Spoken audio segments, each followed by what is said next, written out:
আমরা তখন অবুঝ শিশু।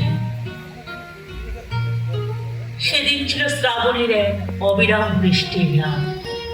আমাদের ভাঙা ঘরের চাল ফুটো হয়ে ঝরছিল স্রোতধারা। আকাশে সেদিন ছিল ঘন দুর্যোগ। মাত্র 7 দিনের জ্বরে আমার বিধ্বস্ত মা তখন শেষ পথের যাত্রী। মার গায়ে বাবা তখন হাত রাখলেন একটুখানি স্নেহের স্পর্শ দেবেন বলে। চোখে জল। মা বললেন, ছেলেমেয়েরা রইল। বলতে বলতে মায়ের চোখ বন্ধ হয়ে এলো। বাজ পড়লো কাছে কোথাও, তীব্র আলোর ঝলক তুলে। ঘরের প্রদীপ গেল নিভে। তারপর অন্ধকার। প্রবল বর্ষণে ভেসে যাচ্ছে সবুজ গ্রাম। হু হু করে বইছে ঝোড়ো মাতাল হাওয়া।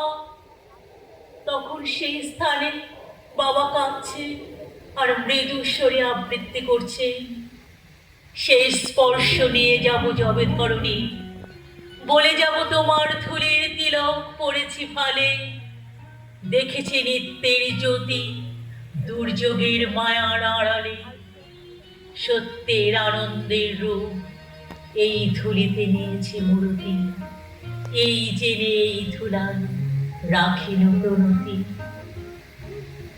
রবি ঠাকুর, বাবার মতো আমিও তোমাকে আঁকড়ে বেঁচে আছি। তোমার গান, তোমার কবিতাকে সম্বল করে আজও এই প্রকৃতির মাঝে মাকে খুঁজে বেড়াই। তার পরশ অনুভব করি রবি ঠাকুর, তার পরশ অনুভব করি।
নিশীথের অন্ধকারে গভীর ধারে উড়ুক প্রাণ।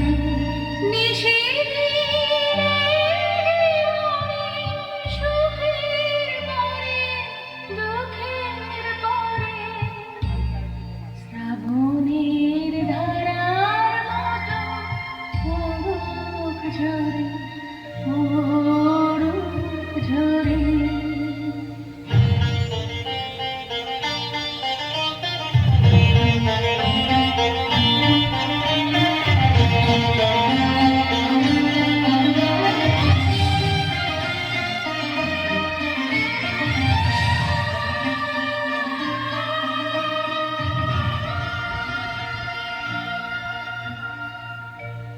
যে শাখায় ফুল ফোটে না, ফল ধরে না, একেবারে তোমার ওই বাদল বায়ে দিক জাগায় সেই শাখারে। যে শাখায় ফুল ফোটে না, ফল ধরে না, একেবারে তোমার বাদল বায়ে দিক জাগায় সেই শাখারে। যা কিছু জীর্ণ জীর্ণ জীবন হরা তাহারি